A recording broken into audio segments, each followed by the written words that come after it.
much for joining us. In particular, to watch this film that has been just released, especially in this week, about 78 years of the catastrophe that landed on our shores, on our land, for 100 years now, of the Balfour Declaration. It is a fantastic film. Thanks for Harrow, BSC as well, and Lexi for this. I am a Palestinian. When I watched it, I felt like most of my life is actually there.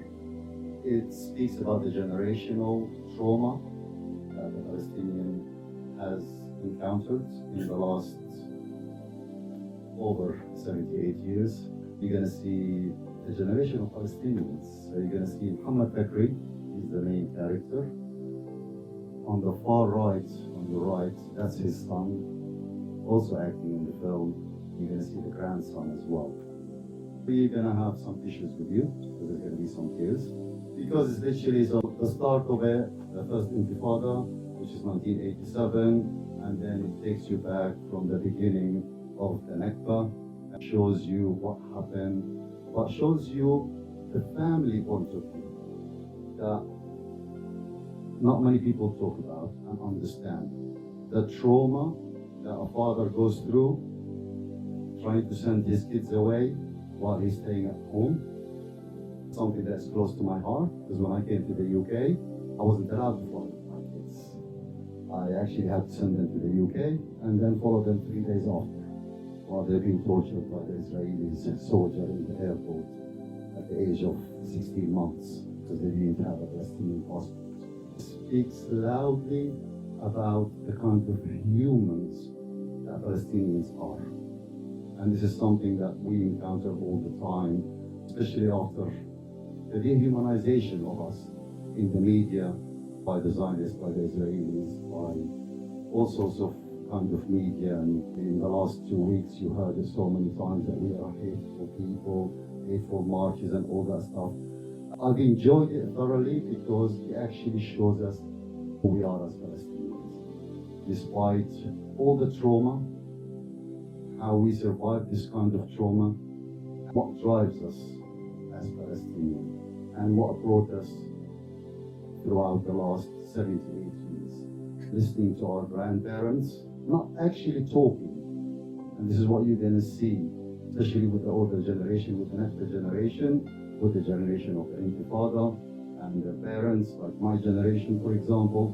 Not many people, I only recently came out and started talking to people about my experience of the first Intifada, being subject to unlawfully detained at 16 years old, spending 2 years in a concentrating camp in the middle of the desert, away from my family, not seeing my family at the age of 16. I was arrested just at the end of year 10, if that makes sense. So a child spending 2 years. Not many people understand that. I can't speak about it. I'm just recently started to talk about it, of that kind of trauma.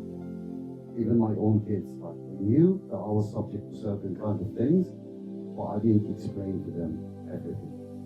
You're going to see that there. You're going to see a lot of emotions coming out, and I hope that you can relate to it as I can. A bit of background on the actual thing. Davis is the producer and the main character in there. She's the director. In her interview with Mark Ruffalo, she explained how they had to film in 4 countries because of the Israeli occupation. They started filming in the West Bank, and then after October 7th, and after the massacre all started, everything got shut down. So they had to move and do some filming in Jordan. Then there was some restrictions over there. They had to move and film in Cyprus. So it's quite a challenge for Palestinian cinema. And this is one of the good things that we're trying to promote, and we're so excited about that a lot of cinemas are actually showing Palestinian movies and Palestinian theater and Palestinian bands and all that stuff. I remember 2024, we were trying to do something in the Barbican. And literally the owners and the director said to us, we had over 1,000 emails from the UK lawyer of Israel tried to shut down that production down. And despite that, they went for it. But that was stepping stone for UK art to say, no, we're actually going to show this. This particular film actually took over a year and a half, and no one was happy to show it in any cinema. So this one was ready in mid-24, was ready to go on cinema, but everyone refused to show it.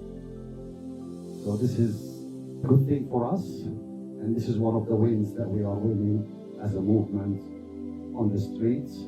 Actually, a lot of the cinemas now are showing this kind of thing and saying, no, we want to show who the Palestinians are, because they are not what you call them, animals.